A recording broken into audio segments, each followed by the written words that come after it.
Hey, everybody, welcome back to Practical Liberty. My name's Henry Bingaman, and today I'm going to talk about something. It's kind of a journey that I'm going through, and a friend of mine is kind of on that path as well.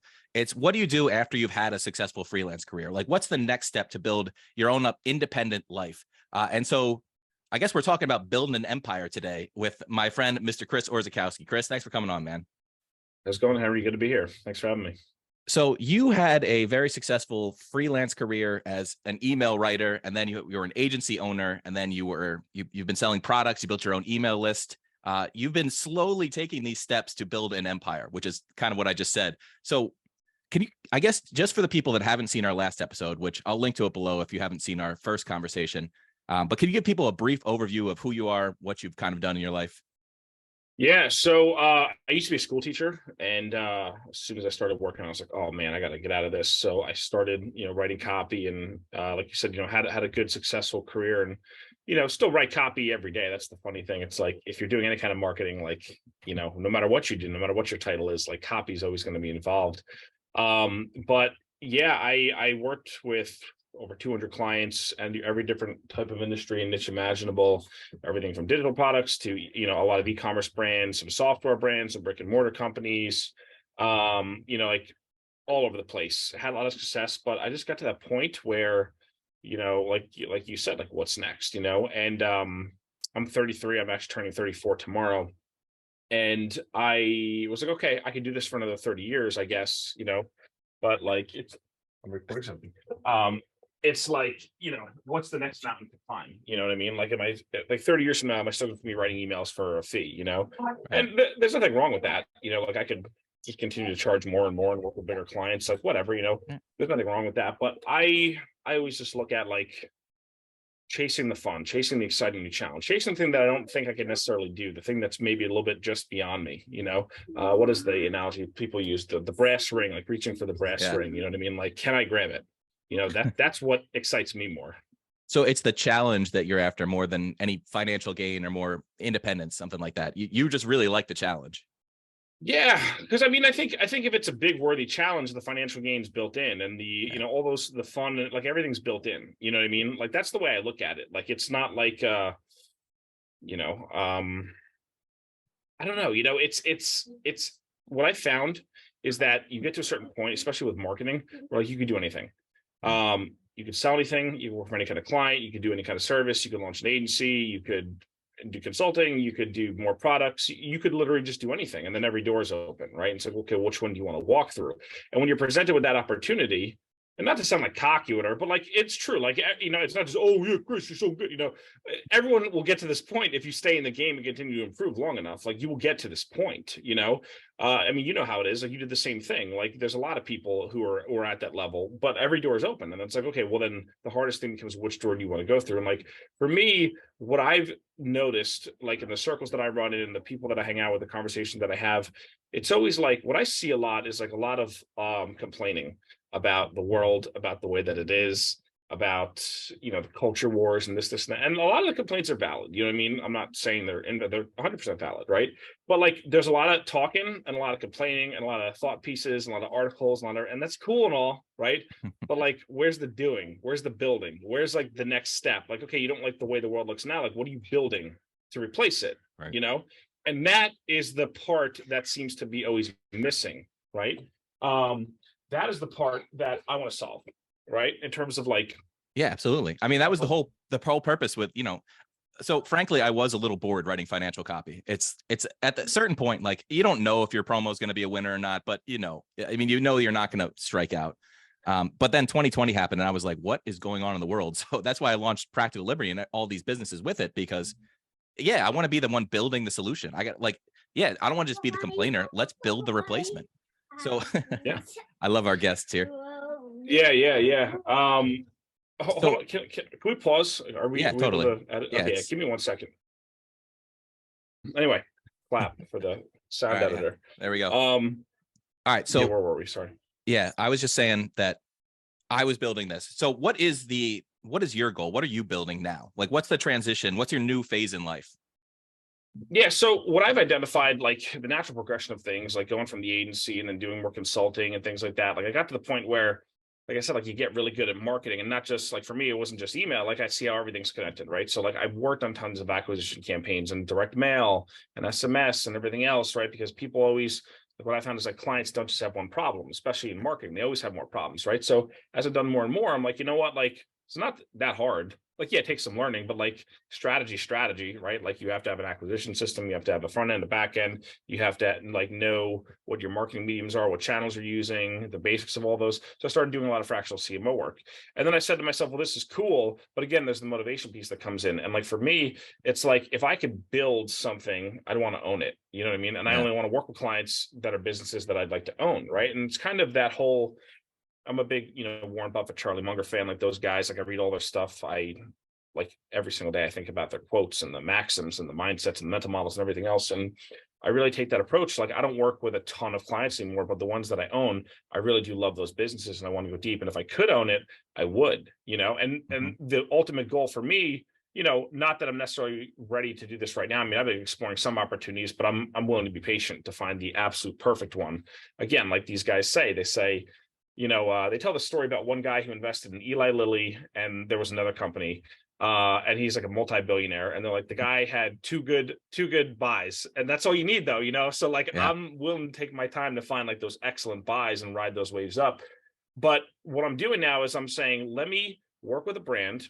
If I can grow the brand successfully, if I know the brand in and out, and I can generate enough cash flow from it, does it make sense to either do an exchange for equity, do any kind of equity deal down the road, or even just buy a brand or invest into a piece of a brand, or like me actually pay a brand owner and say, hey, I'm going to give you money, you're going to give me equity, I'm going to help you grow this thing, and we're going to be, in the trenches together. Like that I view as the next stage for me. And it's kind of like Eugene Schwartz, right? Like Eugene Schwartz, I read he would do, like, eventually, like later in his career, he would get to the point where he wasn't even like accepting a fee for, he would write packages for boardroom and these other places, and he'd be like, hey, don't even pay me anything, just mail for my business, because the equity piece was more important. He wanted to own the asymmetric upside. So for me, I know that like the next 3 decades, 4 decades, 5 decades of my life, which is a long time, I know that is the mountain that I want to climb. And I'm willing to do that for the rest of my life. And copy is going to be involved, and marketing is going to be involved. And all those things, that all the skills that I built are just going to continue to compound.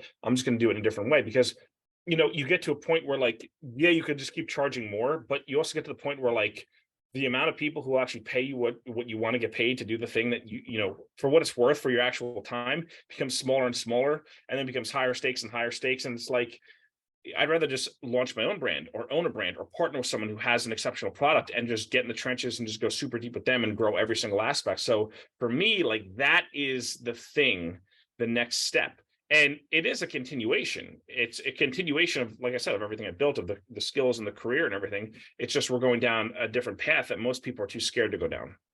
Yeah. So I'm interested in how much of these. So first of all, I've seen you've been promoting carnivore snacks. Like that's one of your clients, right? That you write some hilarious emails for them. What other types, like, is there a theme in the types of, like, because it's mostly e-com people, right, that you work with? Is there a theme among the clients that you like and the clients that you'd want to buy into their business? Yeah, I mean, the ones that I like consumables, as a general rule, like e-commerce consumables, physical product consumables. I just like them. They're easy and they're fun, and like they're like lifestyle and habit built, or like a lot of good ones are, like a lot of good consumables. Like for instance, like excuse me, I was secret shopping this brand yesterday. I almost bought, actually, but there's this company, they sell creatine monohydrate gummies. I was going through the whole funnel, looking at everything, and I was like, this is cool, because like, again, like creatine, like you don't just take creatine for 30 days. You take it, month after, or you should at least take it day after day, week after week, month after month, year after year. Really, you could take it for the rest of your life, right? So I'm like, how do I get involved with those kind of businesses?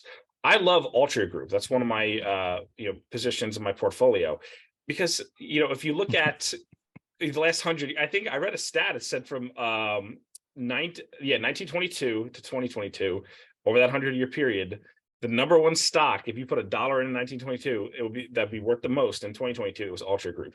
And well, why is it? It goes back to, they're not reinventing, they're not reinvesting profits, it's not R&D. They just keep making cigarettes, tobacco, paper, rolled up, stick in a box, ship it. You know what I mean? Raise the price a little bit every year. And that's all they do. Cigarettes, year after year after year. Consumables, habit building. Obviously, like, it's not the healthiest habit, right? But but I mean, neither social media, neither is a million other things that are, around today, right? Some number of different pharmaceuticals as well, which are supposed to be quote unquote healthy. That's a whole nother discussion. But I look for products that are consumables, that are habit building, like carnivore snacks. Like you're not going to stop eating meat, you know what I mean? Or at least you never should, right? Like if you eat meat, if you're a carnivore, if you're paleo, if you're keto, like you're not just going to stop doing that, right? Right. So I like companies that have that kind of habit built in, because then what it allows you to do, you're not just selling a product anymore. You're kind of selling a lifestyle. You're selling a like a way of living, which Right. I think is more fun from a marketing perspective, rather than just, hey, I have this product does XYZ. Like that's cool, but the best brands are the ones that kind of build that tribe, and that's what I like about the consumables. Well, and your customer lifetime value is going to be enormous if you get them into a lifestyle type like carnivore snacks. It's you've got CrossFitters on there for life, right? They're not Mhm. CrossFitters never stop being CrossFitters until they break all their shoulders and knees. So Yeah. I used to be a CrossFit coach, and I Yep. still do the workouts every once in a while. But yeah, I mean that is a lifestyle, so they're going to be coming back over and over. So that first sale is a little bit of a hurdle, but then it's kind of maintaining the brand, right? After that, you have to do. So there's two types of emails you're going to have to work on if you're doing this for the long run, right? You're going to have to work on the acquisition and then the just retention emails. So that's an interesting style. I guess it's broader than like what I used to do, which is just acquisition. I never did any of the customer service type stuff until now. With Practical Liberty, I have a little bit of maintenance stuff and brand building. um but yeah, how much of these companies would you like to own? Like what would a deal look like in your view? Well, I mean, it's a good question. Like there's a lot of different ways to spin it. And like I said, I haven't pulled the trigger on any yet, because I'm still kind of just exploring this world, and it is a new world in terms of investing at this level, right? Hmm. But what I would like is to either found something from scratch, where like maybe it's me and a partner, someone who's a good product person, someone who's a good fulfillment person, who can do all that stuff that I don't want to do in terms of like, talking with the suppliers, and like I'll do it if I have to, right? But like I'd rather just sit in the marketing strategy chair and just, get the funnels up, get the pages up, work on the design, work on the branding, work on the messaging, work on all of those things. So that's like one model that, I've kind of kicked around with a few people. Another one is just coming in like early, doing kind of like, I guess you'd call it like a seed round, friends and family round.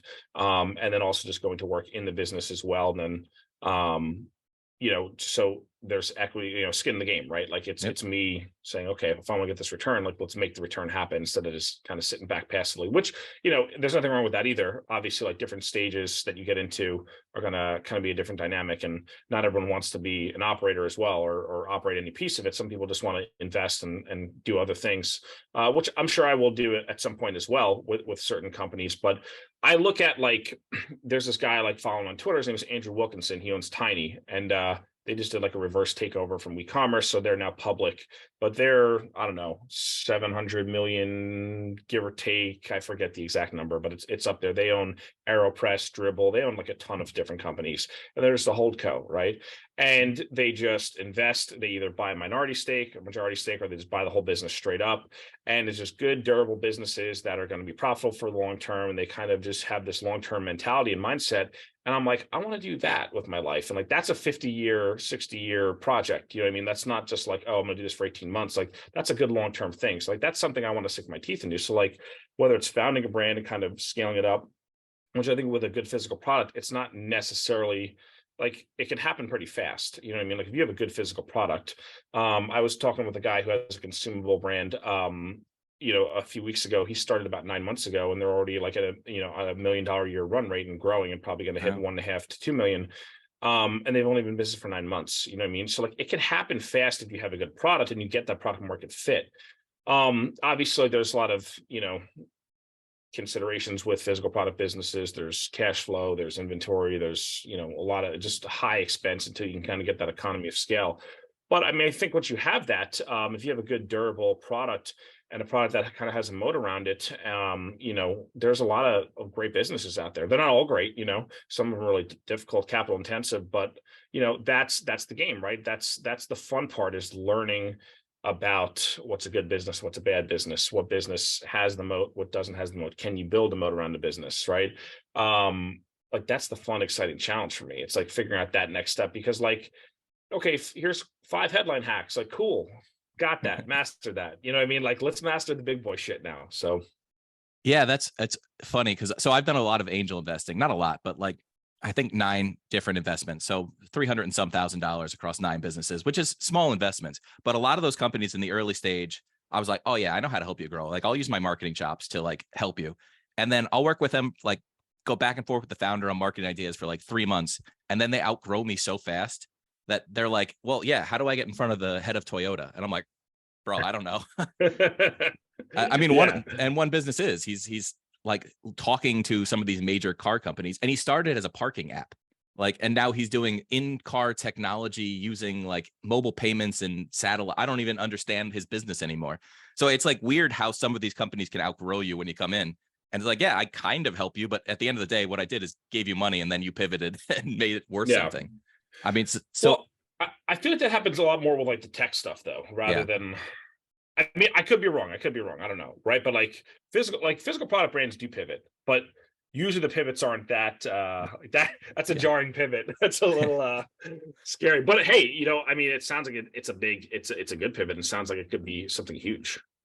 Yeah, that one, I mean, who knows? You can get Yeah. there and then the technology could fail and you go from whatever 10 million to 0 overnight. So that's the problem with technology is there is something great about physical, is that it's no matter what, you have the inventory, right? If you have a bunch of beef jerky in a warehouse, that's still worth something. Whereas if the technology doesn't work, all of a sudden it went from 1 million to 0 overnight.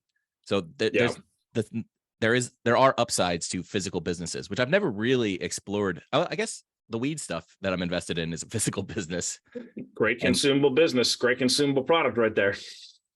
yeah, the pivot there was which state are we located in and with some of those companies. So yeah, I don't know. It's weed has been an interesting one, although you're dealing with regulations there. So I guess, do any of these businesses that you deal with have major regulatory hurdles? Um, I mean, I've worked for some companies like in the fintech space that have, it's the same as like just any kind of financial, like even like a financial, like it's the same level of regulation and like, walking on eggshells.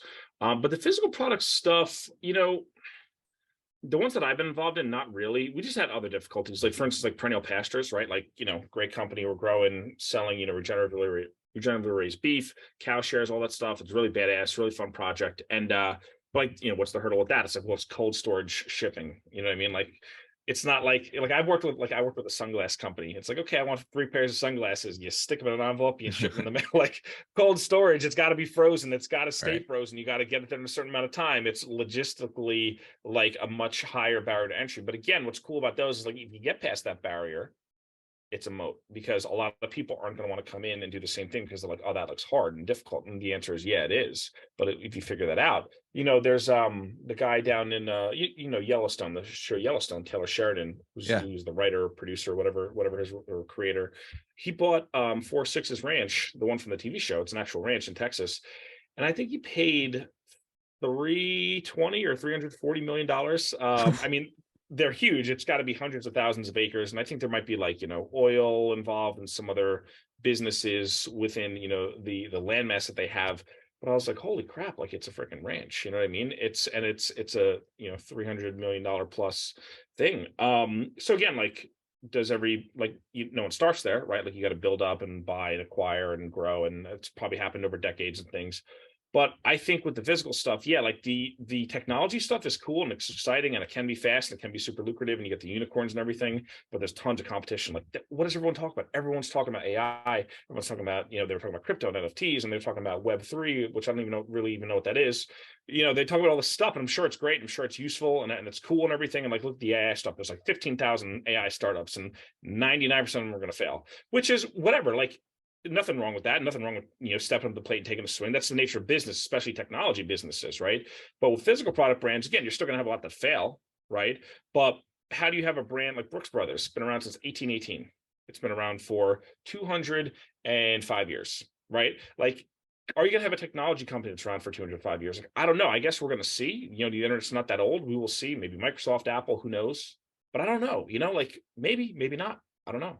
Yeah, that's an interesting point. I do think there will be a tech company. Maybe it's Intel. Maybe it's, somebody that's making the chips, but it's, again, they're doing the physical part of the technology thing. It's NVIDIA is one, I really like NVIDIA. They just, they're the engine for all this AI stuff. They're the engine for all the virtual reality stuff that's going on. Like they just made the best parallel processor out there. and they're going crazy for it. I think their stock's up something like 300% again this year, which is crazy because I remember I did a promo for them when they were $8 a share. So that was a good pick. I wish I had stayed in, but oh yeah. Well, I mean, everyone, that's everyone's wish, right? Like you're never gonna hit at the top or the bottom, in anything. So I actually, that's a little bit of a pivot, but I do want to get your take on AI because I've seen you tweeting about it quite vigorously. So I'm torn on it, right? It looks like it might be useful someday, but the copy it puts out right now is so freaking boring. So I've used it for some research things. I've used it for some idea generation, but I really don't see how it's going to replace businesses or writers in the near future. But I know you're kind of on that page, but can you kind of give me your take on it? yeah. So, with AI, like we've gone through this interesting, it's been, I guess, 7, 8 months since like the big like announcement. Like, even though it's been around for a while, like when it kind of hit like the viral moment and entered the cultural zeitgeist, right? It's been about 7, 8 months. So initially I was like, oh wow, this is pretty crazy, right? And then everyone rushed in, the startups and the Twitter threads and all these people, you're gonna get replaced, bro. You don't, and all these people, you don't get it, bro. They would tell me, you don't get it. I got people who got 4 followers with a cat avatar on Twitter, who've never done a single thing in their life, never had done a successful promo in their business, who've never done anything exceptional, telling me like I don't get. What do you get? Who the hell are you? You know what I mean? Like, who are you to tell me like I don't get it? I do this for a living. I do this every single day, right? So it's just it was like this onslaught of people. You don't get it, bro. You're gonna get replaced. You're gonna be out of business in 6 months, 12 months tops. My business, I can't even keep up with the amount of clients that I have. Still, it's like accelerated. You know what I mean? So I just got pissed with all that because I was like, I think that it could be very useful. And there's definitely a lot of cool stuff that it could do. Absolutely. I think it's going to be one of those democratizing, is it the word, technologies where, a lot of people who couldn't write before are now going to be able to write because they have this tool, right? But that's what it is. It's a tool. Like if you're an idiot, you're not going to produce something great. It's not going to do it on its own. And like, I know like people like make fun of people. Like I said in one of my videos, like, oh, well, it doesn't have a soul, and people are like, made fun of, I don't know if they were like subtweeting me, like, or someone else. I guess a lot of people had said that. And I was like, what I meant by that was like, you need to put an input into the machine for it to give you something back. So like, if you're a moron, you're still going to get moron copy or moron content or moron. Like, it's not going to turn you into a genius. It's not an Iron Man suit. And that's what people think it is. I mean, I guess it can be if you're a smart person already and you understand the nuances and you understand how to do it. But like, it's not like they're like, oh my God, look at this text that it generated. I'm like, yeah, but I could generate text too. Like, okay, did it 30 seconds faster than me, but mine's better and I don't have to go back and edit mine, Yeah. And so like, there's a lot of nuance to it. And like, I think it's going to be, for someone who's not a marketer to be able to have this power. Absolutely. It's going to be a game changer. But I ask clients on the phone, I do this just to like, not like fuck with them, but like I'll just be like, yeah, let's see what they say, right? So I'll be like, why are you even on the phone? Be like, why don't you just use Chat GPT? Like, why are you going to give me all this money to do this? And they like laugh and they're like, yeah, well, we actually want the copy to be good, So that's the thing. Like, is it like I use it sometimes? I haven't used it in a while, but like what I like using for like objections. I'm like, hey, what would be the top 10 objections to buying this kind of product?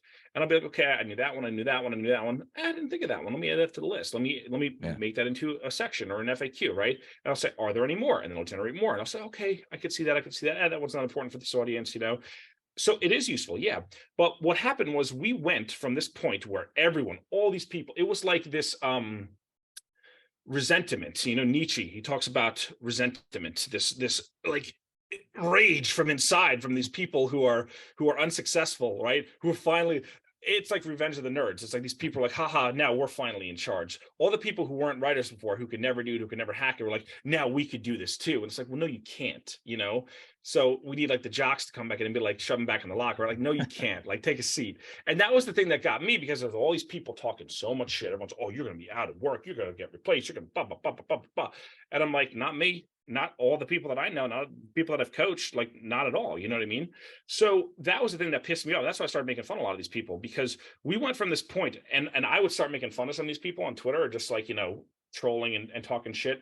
And then people would be like, well, what would it take for you to be impressed by AI? I said, look at how far we fall. We went from AI is going to replace everyone. No one's going to be working. Everyone's going to be on UBI. No one's going to have any jobs. It's going to be one person who it's going to be Sam Altman, and he's going to be a mega trillionaire, and no one's going to have any money. To now, well, what would it take for you to be impressed? And I was like, how did we go there from there to there in 6 months? And that's the thing. Like there was just so much noise and hype and everything else. And I was like, guys, this is going to be a useful thing. It's something that we should all learn how to use because I think it's pretty cool. It's kind of like going from, you went from, clay tablet to papyrus to paper to printing press to typewriter to computer to Google Docs. And now you have AI, right? So like, to me, it's a pen on steroids. It's 1,000 times stronger. You know what I mean? But you still need someone to pick up the pen and write. And Right. that's the big thing. That's why, like, all these people, I continue to make fun of these people because you got these threads and they got 9 million views about these. ChatGPT is the superpower, and if you don't use it, you're gonna get left behind. And I'm like, shut up! Everyone just shut the hell up. So that's my position. Yeah, I have friends that are really on the AI train, and they're not saying it's going to replace copywriters, but they're saying like, here's the tool you have to figure out how to learn. Like you had to figure out the word processor when we went from typewriters. Like it's just going to make you more efficient. And I generally believe that. But I did this experiment. So somebody said, yeah, what you do is because you have to tell the AI what voice to write in. So what you do is if you have a bunch of successful copy, just upload that into the AI and say, write like this. So I tried it and it didn't sound anything like me.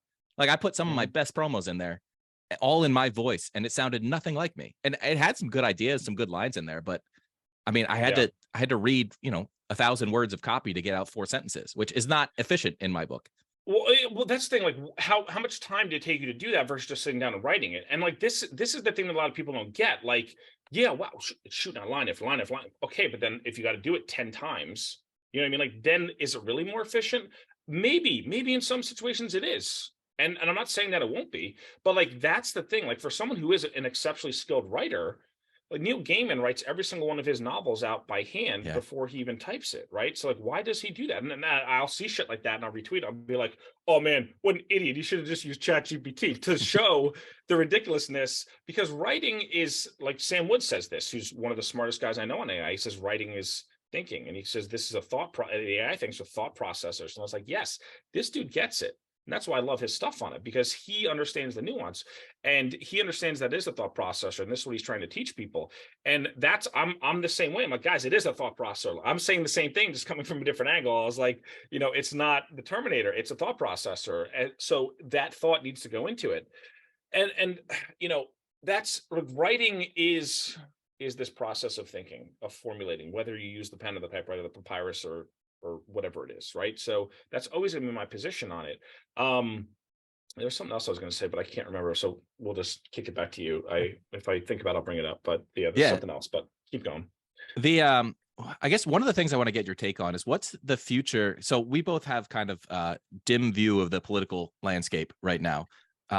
What's your view of the future of that implication on business? Like we both have email-based businesses, and I think basically writing-based businesses would be a better way to say it, because I'm considering direct mail a lot more than I used to. I think it's an underutilized medium. But what is the implication of, like, is this current political craziness going to go away, or is it going to leave businesses alone, or is there going to be an impact that you're kind of bracing for and adjusting for? Good question. I don't know. The honest truth is I don't know. I think people. Well, there's two things. I think that the pendulum swings both ways, and I'm just saying that I'm a student of history. You know what I mean? And like, there's always, what is the meme? The hard times create strong men. That whole, the fourth turning, like that. I believe in that. But I think that I don't know. Like, I think a lot of it is just like the mind. Like, I know I can't control all that stuff. Like, this is just my mental model, how I work from it. Like, I know I can't control that stuff. I know I don't like a lot of stuff that's going on, but I know that I can control the stuff that I do. So like, that's always my frame. And that's why, like, I wrote, like, when Biden got quote unquote elected in 2020, I wrote that email saying, like, or actually the night before the election day, I guess that morning I had sent out an email. I said, hey, whether Trump wins, whether Biden wins, like, yeah, obviously I have a candidate that I want, duh, so does everyone. But no matter who wins, I'm going to be fine, because I'm choosing to be fine. I'm choosing to be successful, and I'm going to find a way. So like, I don't know, like that's always my philosophy with this stuff. Like, I don't think that there's a lot of good stuff happening right now, or necessarily even on the horizon. Are politicians going to do stupid stuff? Absolutely. That's kind of like frog and the scorpion. That's their nature, right? Like they can't help it. It's just built into their DNA who they are as people. Like they just say, hey, nice little society you got over there. Let me go fuck it up with XYZ regulation, right? Like that's just what it is. And like, what are you going to do? Like, I don't know. I mean, there's things that you could fight. Definitely, there's things that you should fight, and there's things that you should just not worry about and remove yourself from. And I'm not one of these people who believes in like getting off the grid completely. And I know like some people do, and that's totally cool. Like, I don't care. Like, it doesn't affect how I live. You know what I mean? Like, whatever. But for me, like, I'd rather become the grid. I'd rather own the grid. I'd rather take back the grid. There's a lot of was it the second or third Punic War when the Romans got defeated very badly, but no one asked the Romans if they were done fighting, and they came back and absolutely slaughtered their enemies. You know what I mean? Like they took an absolute licking, but they, in their mind, were not done. And they never said we're done. They never said we give up. You know what I mean? So I think that, and there's countless examples throughout history. Like it's I don't know, from wrestling too. It's like the guy who wants to win more is the guy who's going to win. It's not the guy who has the most skill or who's bigger or stronger. The guy who wants to win is going to find a way to win. So like I just know that from my own life that like I don't like the shit that's going on, but it's never over. You're never out of the fight unless you take yourself out of the fight. So a bit of a white pill, you know what I mean? Like in the midst of the chaos and the darkness and everything. I mean, some of the shit I think is a little allegory of the cave, a little shadows on the cave wall. But I think some of it too is just there's a lot of people who like basking in that. And like I said at the beginning, like I'm not yeah, okay, to a certain extent, the thought pieces, the articles, the tweeting and all that stuff, definitely like you got to know the problem before you solve it. But at some point, like, okay, well, motherfucker, it's time to like saddle up and ride and create something new and build something new and defeat your enemies and take back the things that you lost. Like that is my position. And it's a little bit scary. It's a little bit intimidating, right? You don't know if you're going to win. And when you put your foot on the line, you know if you're going to win the match necessarily if you're going against someone who's a tough opponent. But what are you going to do? What else are you going to do? You know what I mean? Like, what are you going to do? Your enemies will find you. That's the thing with the get off the grid. Like, yeah, to a certain extent, but you have to have some kind of power. You have to have some kind of, whether it's money, whether it's status, whether it's connections, whether it's self-sufficiency, you got to have something. You got to have something in your back pocket to protect you. You got to have your own little moat around, if you do get the place in the mountains, get the place in the country, get the place where, like, you got to have something that is going to protect you when the enemy comes to your door, because the enemy will always come to your door, whether you're in the city, wherever you are. Like the enemy's always out there, right? So I don't know. That's always my mentality with this stuff. So like my mentality is like, fuck it, let's just take it all over. Let's just build the new society that we want. Let's just build the new brands that we want. We don't like what this brand is doing. We don't like what that brand is doing. We don't like what Bud Light did, what Target did. Okay, then let's build our own, and like people like, there's the whole social media, like, oh yeah, go build your own Facebook. And people are like, we can't do that, and like I get that to a certain extent, but then Elon bought Twitter, right? So like, like there's always, fight's never over, Yeah, I like that attitude. I what I like the most is that you need the part where you said you need the power piece to, like, you need the resources in your own pocket.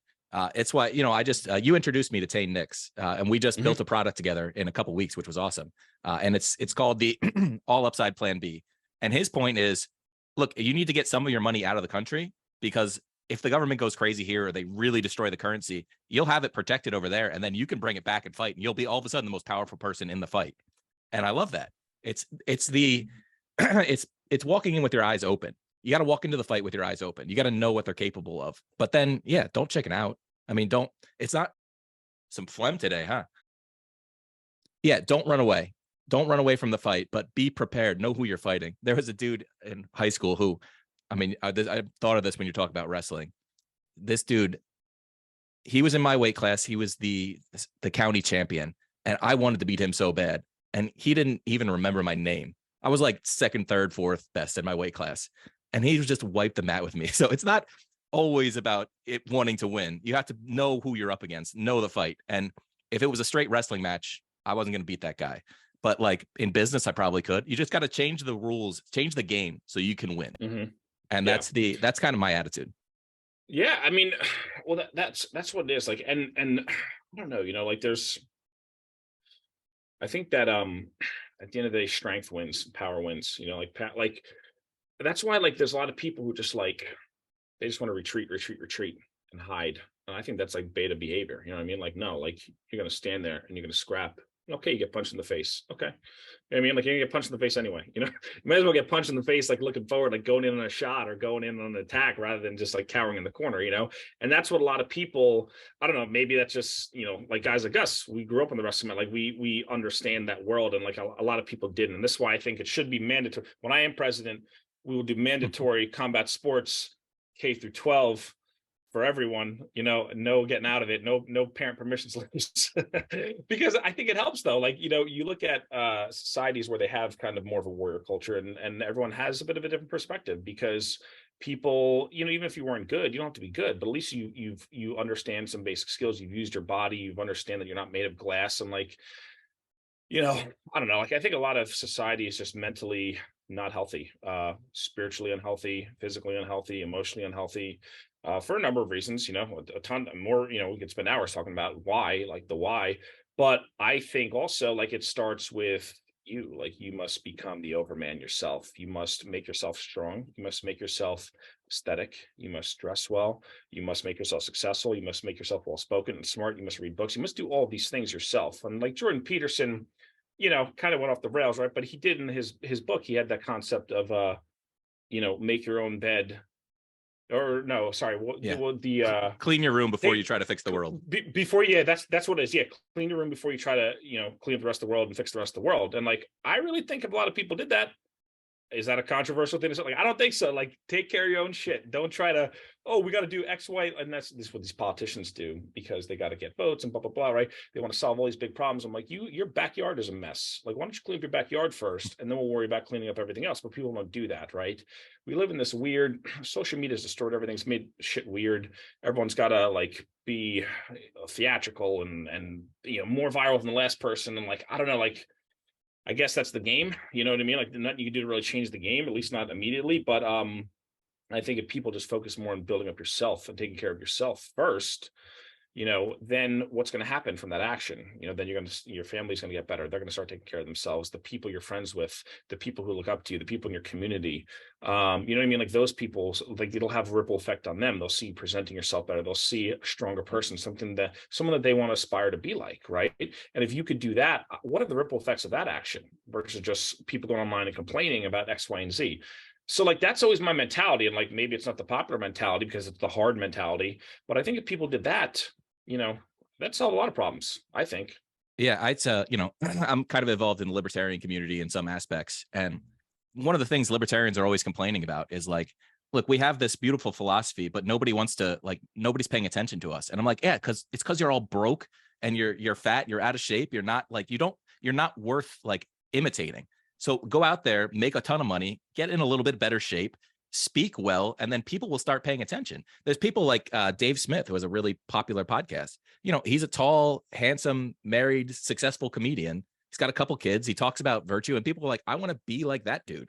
And he's had a bigger impact than, Mises writing books in the 50s, or 30s, I guess. So, I mean, it's be somebody worth imitating is kind of my philosophy on spreading influence. You have to be the person they want to be for them to even bother. Why else would they listen to you? Yeah, it's like this trash cartoon clown world that we live in. And like, even like with like style and stuff, right? Like I'm not, it's something I've been paying more attention to, because I think there is that connection between like how you dress, how you present yourself, and like what it says to the world. And like people they go out in their pajamas, I mean, they go out with like, Crocs and pajama pants. And like, we live in a slob world, I mean? Everyone's a slob nowadays. Like, how do you have like an ascendant culture and society reaching for the stars and greatness and personal excellence when you wear fucking pajamas? You know what I mean? Like, I don't know, like, are those two things compatible? Like, I don't think so. You know what I mean? Like, I could be wrong, I guess, but I don't think so. It doesn't seem like it correlates, and like, so, but again, maybe, I don't know. I don't think it's lack of role models. Like, I don't know what it is. I mean, everything's just kind of like fractured in social media. There's these niches and pockets, and it's good because it allows for niche markets and different companies and brands. So like, there's always two sides of every coin. But I think for anyone listening to this, like, if you want to have good things in life, it comes with power, it comes with influence, it comes with, if you want to exert your will upon the world, you need to exert your will upon the world. You have to be powerful to do that. You can't do that from a place of weakness. And I know it's like very philosophical to think, but I think that this is like the core of what everyone does. Like, I became a copywriter because I wanted to exert my will upon the world. I wanted to exert my will upon the world around me in terms of my job, my family, my community, the house that I lived in, the car that I drove, the things that I was able to do, how I was able to be a provider, right? So I'm not saying you have to go be Alexander the Great. That'd be cool if you're out there, future Alexander. Probably not, but if you are listening, like hopefully this is the seed. But it doesn't even have to be that grand of a vision. It could just be your own personal world, right? Like the world within, a mile of your house. Like how do you dominate and exert your will upon that world, make that place a better place? Start there. Yeah, start building a community. Like literally just start in your own neighborhood. That this is one of the things I'm working on. I live in the mountains. There's my closest neighbor is like the closest house is 500 yards, 600 yards away from me. So it's, and then it's a couple miles up the road. So like I'm trying to build a community, but it's a little more challenging, but it's doable. So we're talking about stuff like community gardens. I got a homestead consultant out here. I'm going to get him on the podcast soon. But he's just he's like, yeah, I thought this place was all depressed and nobody was doing anything. Like, I'm just glad to see you're out here actually building a business in the woods. Like, it's cool to see, because this is all like, it's depressed coal towns around me, right? The old Pennsylvania towns that went, Scranton and Wilkes-Barre, those places, they're sad, and the people there are sad. So it's be the spot of hope, I guess, is what, if you can be that, you can have enormous influence because people are drawn to hope. I mean, I wasn't a fan of Obama, but that campaign was brilliant. The hope and change, that was what people want. I mean, it'd be great if you had delivered on it, but it's the message was great. Well, I mean, yeah, and like that's the thing too. Like, what people don't realize is like all this shit's a game. Like, I'm not even like not saying like, oh, it's matrix simulation. Like, maybe, who knows? I don't know, right? But like, there's no real rules here. You know what I mean? Like, when you think about, like, not that he's a necessarily the best example to use, but like someone like Pablo Escobar, like, dude just was like, hey, I'm just going to be like the richest guy in the world and like sell a bunch of cocaine. But like, he did do some good things for the people in Colombia. You know what I mean? Like, he did some bad things too for certain groups of people, but there were a lot of people that he helped, some poor people, you know what I mean? He exerted his will upon the world. Again, not that you should go out and become Pablo Escobar, but like, I'm listening to this podcast about this guy, Robert Friedman, I think is his name. Friedland, maybe. He was like boys with Steve Jobs back in the day. He discovered, I think, like the biggest nickel deposit in Canada, maybe. I mean, he's definitely like an interesting character. And I listened to the podcast, which is like a summary of the book, and I want to go read the book. But like this dude, just like, you'd probably like it. Like he did a lot of shit with like stocks and kind of like would pump up his companies and like raise a lot of money. And like he was essentially had this mining operation where they never actually had a mine. They just had the land and the deposit. And he essentially turned $1 million investment into like a $4.5 billion. Like he sold it for $4.5 billion. Like absolutely insane, right? And like a lot of, he definitely broke a lot of rules. And I'm not saying you just go out and break rules and do illegal stuff. I'm not saying that, but like, it's just amazing to see, like, when you think from that, like, will to power mentality, like this dude was just like, I'm just going to do whatever the hell I want and just build this thing and build this massive fortune. And like, again, nuance, right? Like nothing is ever black and white. There's good, there's bad, there's in between, there's gray area, right?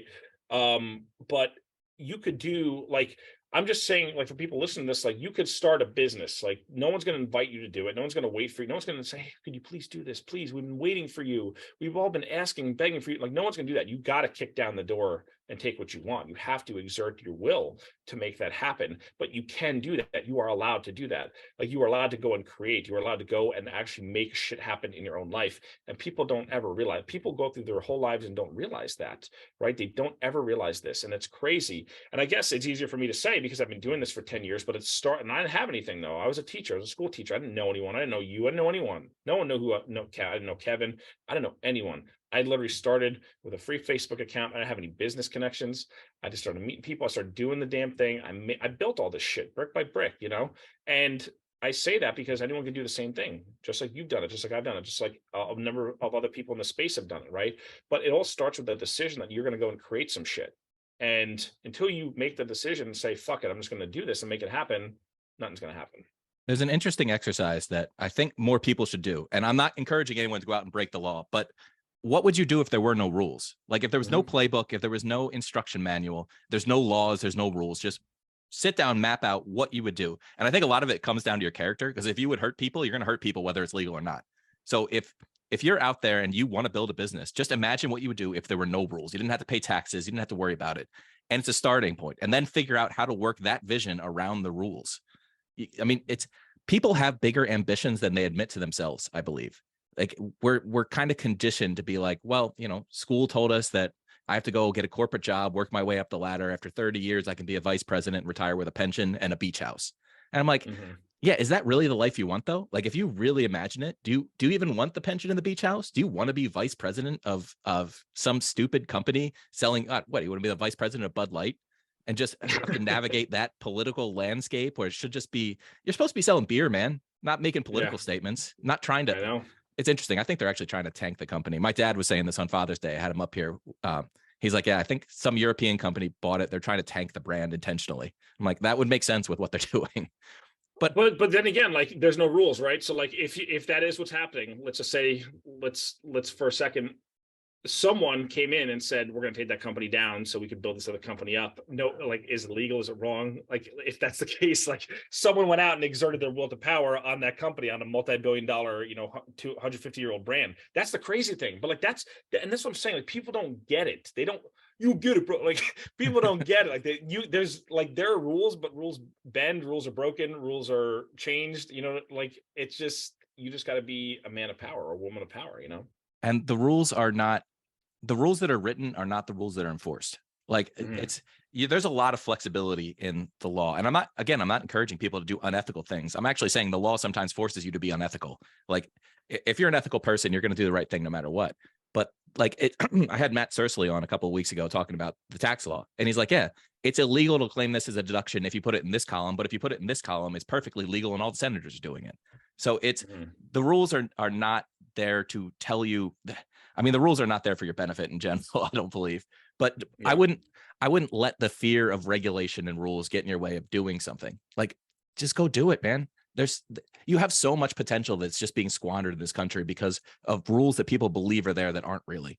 And I'm just tired of people like putting their head down and saying, well, I'm not allowed to. It's like, no, you're allowed to. Like, with raw milk, like in PA where you live, you could buy raw milk, but we can't buy raw milk out here, which, like, I'm not even really a big milk drinker. Like, I like it, I'll drink it every now and again, but like, the fact that I can't do it and you can, and we live one state apart, we live an hour and a half from each other. Yeah. It's like, what? Like, so like, it's a rule, it's a law, this is illegal, right? But like, what does that mean? What is that? Like, that's just, it's not a physical, it's not a piece of stone. It's like it's an idea. It lives up here in the abstract, right? Like, if it's something that could be changed, something that will be changed, that we are changing, right? So like, that's the thing about like rules and laws, and like, and there's companies, like, there's that show, I think it was on Showtime, about Uber. What the hell is it called? It was Joseph Gordon-Levitt. He was Travis Kalanick. It was not bad. It wasn't a bad series, but tells the story of Uber and how Uber started.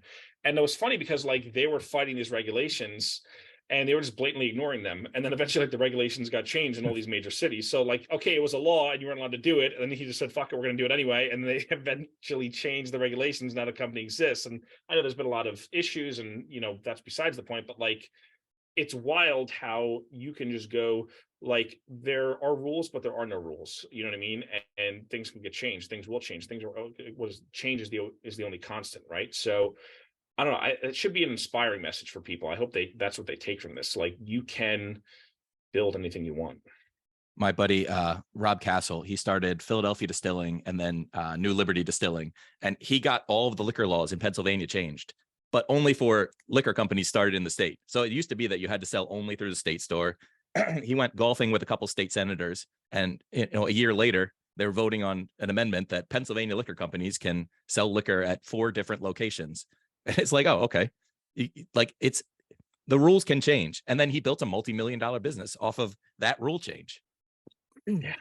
Will to power, bro. Like, that's all it is. It's just like, who's going to show up? Who's going to make something happen today? Who's going to build something? Who's going to, be the change you want to see in the world? Corny phrase, right? But like, it kind of rings true a little bit here. And that's, and like, to circle all the way back to the beginning, like, that's like, with the brands that I am working with and the ones that I will work with in the future, like, that is my grand vision, right? Like, how do I change the culture by, people are what they buy, especially nowadays in America, in the modern world, right? Like, you kind of are what you buy. Like, why you buy Harley Davidson? Because you identify with that ethos and that look and that aesthetic and that feel and that tribe, right? So like, if we follow that rule all the way down, like, if you grow companies that are aspirational, that sell excellent good quality products that improve people and make them into better versions of themselves, right? And you build those companies up, what does that do? What does that do for the world that we live in? You know what I mean? So like, and that's something you could do for anywhere. That's somewhere you could do in the Pocono Mountains. That's somewhere you could do in Westfield, New Jersey. That's somewhere you could do anywhere. You could do it in Alaska. You could do it in California. You could do, it doesn't matter. It can happen anywhere, right? But it's all starting with that decision. So let's talk about what you're doing in your current business, because you recently made a big change, which is actually, I believe, it's kind of thematic with what we've been talking about, because you're trying to. So you used to sell a bunch of, you still do have a bunch of different products you sell, copywriting course, some email courses. You partner with Kevin Rogers for Email Academy, which we talked about last time. Go to my affiliate link, orzeemail.com. But good now course. It is a good course, but now you're focusing everything on your newsletter. So can you kind of talk about why you made that big of a change in your business? And I guess, how's it been going? Yeah. So, you build a business and it's simple, and then you start adding complexity. Like, it's good for a while, and then you get to the point where like I have so many different things going on, I can't even like breathe and have no idea where I'm going with this thing. And then you finally get back to a place of simplicity, somewhat reminiscent of what it used to look like, and things start working well again, right? I got to the point where I had so many courses and offers and multiple audiences, and I was just like, how do I scale it? How do I scale all of this? And you kind of can't, right? So like what has to happen is, it's like, you gotta like have a little brush fire to clear out the brush so the forest can grow, the trees can grow even taller, right? So that's kind of what I decided to do with the business. And I looked at the things that I like, the things that are scalable and profitable and fun, and are projects that I want to work on long term. Like the newsletter was one of those. And then also like for the copywriter stuff, like I got to the point where for 10 years I've been, well, not 10 years, I've been publishing about that topic specifically. I spent the first 5 years really like getting really good, and then the next 5 years documenting all of it. But I just got to the point where like, I'd get questions from people and be like, I don't get my first copywriting client. I was like, I've answered this question 1,000 times. I have written 15 articles on it. I wrote a book on it. I have 4 courses on it. I've done 100 podcasts on it. Like, don't ask me this question anymore, and not like, I don't want to be a dick, but like, don't ask me the question more. I don't want to hear the question anymore. I'm not answering the question anymore. I've answered the question enough times. You know what I mean? Like, there's no magic. There's no magic here. I'm not hiding anything. Like, it's all out there. It's like 90% of it's on my website for free. You know what I mean? Like, have you even gone to my blog page? Like, don't ask me this question. So it was a lot of that, and just over every week at scale, every week, 5, 6, 7, 10 times a week. And I was just like, man, like, is this my highest calling in life? You know what I mean? Like, to just do that. And again, it's not that it's not important, right? But I just got to the point where I was like, okay, I'll talk about the copywriter stuff, how to get clients, blah, blah, blah. And I got people excellent results, right? And I love those people. And some of those people are really good long-term friends that I've had for a while now. But I'm like, am I going to spend the next 30 years just publishing on the same topics that I've kind of already mastered? Like, with me and my personality, I was like, I want to explore. I want to get into different pieces of the industry. I want to see how high is high, like what's the highest mountain I can climb, right? So for me to do that, I kind of have to leave that stuff behind. So like, my courses will always be there. They'll always be available for people. Email Copy Academy will always be available. Client acquisition book will always be available. All those things. But I got to the point where I was like, you know what? I've solved this problem. I've solved it for myself. I've solved it for thousands of people, literally thousands. I have 4,500, maybe between 4,500 and 5,000 customers worldwide over the years, right? Literally thousands of people. I've helped them solve this problem. So the answers are there. If I write another 10 articles, is anything going to change? Like, no, that's the way I look at it, right? Like, if you want my help, that's where to get it on this topic. I'm ready to create the next canon of work in my career. And that's where I'm going. And I want to move it to a higher level, because the thing is too, I have a lot of people who've been following me for years, a lot of people who've been reading me since 2016. Right. Well, not a lot of people. I had a small audience back then, but I got a lot of people who've been around for the whole journey of the last like 7 or 8 years. Right. And it's like, they're kind of ready to move to the next level. Right. So I'm like, we're all moving to the next level. And there's a lot of people out there who aren't sharing the stuff that I'm kind of sharing now, like sitting in the chair of a fractional CMO and sharing high level strategy. One of the things that a lot of people ask me, which is a deep question, which I will continue to answer, is like, how do you get good at strategy for brands, for this kind of company, for that kind of company? How do you think through the strategy? How do you think through strategy? I get this question in a number of different variations. And I'm like, a lot of people aren't like teaching this. So I'm like, this is the next challenge for me to kind of codify and quantify that and put that into published works that people can use and frameworks that people can work from. And that's what I like about the products that I'm working on now. Like, again, it's not that the copywriter stuff isn't important. Like, I wouldn't be here if it wasn't for products like that. And I love those people, and I still love them, right? And I still want them to come along for this journey with me. But I'm not gonna stay at, level 1. We're going to level 100. You know what I mean? And it's going to be an exciting and crazy and maybe even scary adventure, but it's going to be fun and it's going to be interesting, and you're going to learn a shit ton, and you're going to learn high level stuff that you can't learn anywhere else. So that's kind of like what I want to do, and the work that I want to do, and I want to document that next stage of the journey. So it's all in their it's Make It Rain, right? That's the newsletter. And Make so it monthly. you're doing, like, you're still building out products and courses and stuff, but you're just using the newsletter. So basically you buy the newsletter, you get the products with it. Is that the new product strategy? I'm just Yeah, like I read a couple of your emails announcing it, and I'm trying to summarize and get it right. I am working on a new sales page, but a lot of the that'll explain all this. But a lot of the new courses that I'm gonna create, I'm just gonna give them to people who are newsletter subscribers, because, like, the thing is, again, like, okay, you could create a different, like, not all my course. I might have some that are standalone, but a lot of the stuff that I create is just going to be for the newsletter subscribers, because, okay, I can create a new course and have a new order form and a new sales page, and then where does that go in the promo calendar? And then there's support for that, and then there's infrastructure that needs to be built, and graphics and image, and, like, the courses are great, they're awesome, but you know how it is, they are a lot of work, it takes a lot of stuff. So I'm like, or I could just sell the one thing on the front end and say, get in the newsletter, has everything, it's just everything you're ever going to need, and, like, just get in there and stay in there, and I'll take care of you, right? That's easier for me. It's easier for me to manage, because that'll free up brain space, and already has freed up a ton of brain space for me to do higher level work with clients. So then I can then take that stuff and then publish it in the newsletter and talk about the things I'm learning there. So it's like, where do I want to put my energy? Do I want to put my energy into infrastructure, creating new infrastructure for, 20 different products, or just have the one product and I just only care about those people? I take care of those people, the people who are along for that journey there in the newsletter. And that allows me to, when you're ready to escalate up into higher level work with me, cool, I can help people that way. But it just simplifies my life. It simplifies their life. I had people, like, hit me up and they're like, hey, all your stuff sounds awesome. Like, I don't even know where to start. You have like 10 different courses. And I was like, this is a problem. I need to fix this. Like, this is, like, it is, I mean, I guess it's a good problem, but it is a problem, nonetheless. And so it's just streamlining everything.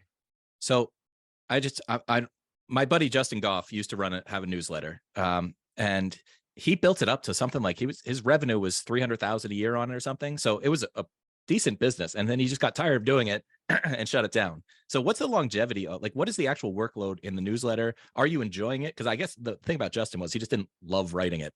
But I guess what kind of longevity does this thing have? I know Ben Settle has a newsletter that's been going for over a decade now, a physical thing. I get it in the mail every month. And it's fascinating. So it's, I think Gary Halper did his for like 20 years or something. I remember, like, I have the whole, it's like 1,100 pages. It's like I printed them out like double-sided and it's like this thick. Jesus. That's the thing. Like, it was getting unenjoyable because I kept pushing it to the back burner, because I had a million other things going on. But, like, now that I've stripped everything down, and, like, that's my main thing to work on, it's exciting because I can now just focus on that and the work that I do.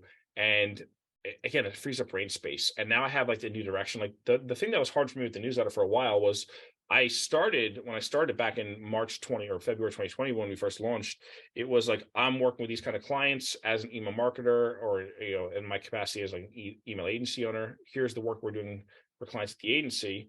And, that's how it went. Right. And it was kind of that was the cyclical nature of it. Right. But then I got to the point where, like, I started to consult more with clients and take on less done for you work. So I was doing different kind of things, and, like, some of the things I can share, some of the things I can't share, because some things clients are like, hey, like, just don't fucking talk about these, my numbers, like, okay, cool, I'll respect that. Yeah, no problem.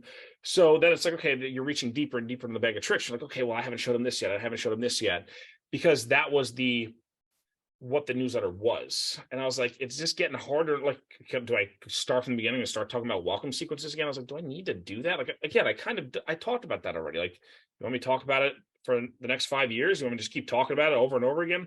Like, is that serving my people best? So what I did was I said, let's call an audible. Let's change up the format. So now the format's different. Now the format, what I realized too, is, like, a lot of people like they could use the email sequences, and I'll still have a lot of email stuff, going forward. It's my bread and butter, but I just know what people need. I know what my people need better than they know what they need. Yeah. And Yeah. I've just realized this, and it's almost like, you know what, like I'm done surveying you people. Like I'm going to tell you what you need. Like I've seen your business. I've seen hundreds, thousands really over the years of my customers' businesses. Like I know what you need better than you know what you need. So like, I'm just going to tell you what you need to do, and you're going to go do it. Right. I'm going to tell you in the newsletter, you're going to have to adopt this mental model, this mindset. You're going to have to try these kind of campaigns. You're going to have to try these funnels. Like, here's some ideas for this. Here's some ideas for this. And like every month it's going to be dynamic. There's going to be different sections. So like, I do have like a new energy behind it, because again, it's the only thing I'm going to focus on now. And I have this new energy and this new direction for it.